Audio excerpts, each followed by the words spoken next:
certains qui racontent n'importe quoi, qui font des prophéties là. Vous ne savez pas qu'ils font ça? Vous ne savez pas qu'on fait ça là-bas?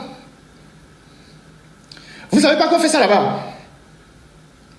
Vous ne savez pas qu'on fait ça là-bas? Vous venez raconter des conneries sur les réseaux sociaux. Vous ne savez pas qu'on fait ça là-bas? Si vous êtes vraiment des gens, des chrétiens convaincus, depuis qu'on fait ça là, vos prophéties n'ont pas vu ça?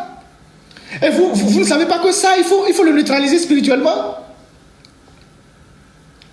Donc, cette cérémonie se déroule chaque année à partir de minuit. Je vous dis qu'à l'heure où je vous parle là, le bœuf est déjà attaché là-bas. Parce qu'on amène le bœuf là-bas vers 13h, quelque chose comme ça. Le bœuf est là-bas.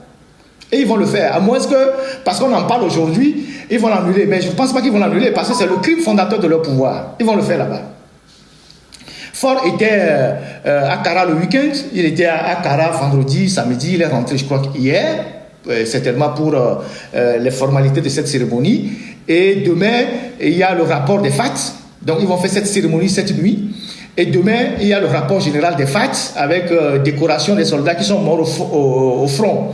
Bon, voilà, des gens sont morts. On les a enterrés dans l'anonymat, on ne les a pas décorés. C'est maintenant que ils sont morts depuis on les a enterrés, que c'est maintenant qu'on veut les décorer. Donc, demain, il y a le rapport général des FAT avec décoration des gens qui sont morts au front. Donc, Ford est rentré à Lomé hier.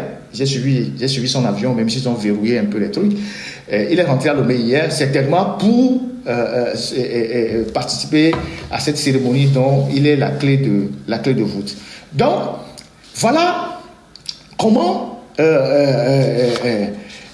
1963, ils ont opéré les esprits qu'ils ont convoqués, l'endroit qui était l'endroit de ralliement, où ils se sont vus la nuit, et ils ont fait les sacrifices, ils ont pris les armes avant d'aller dans la maison du président pour l'assassiner. Et donc ce lieu est devenu un lieu de rituel depuis des années pour la famille Gnassingbé qui tient le pouvoir. Donc c'est à ce lieu-là qu'ils font leurs bêtises. Voilà, si je peux le dire ainsi. Donc, également, puisque son pouvoir est né dans le sang, ça n'a évolué que dans le sang. Il ne croyait que au fétiche. Il faisait que ça. Et en 67, non, pas en 67, en 74, vous connaissez toute cette histoire de l'attentat de Sarakawa, tout ça qui était un mythe fabriqué.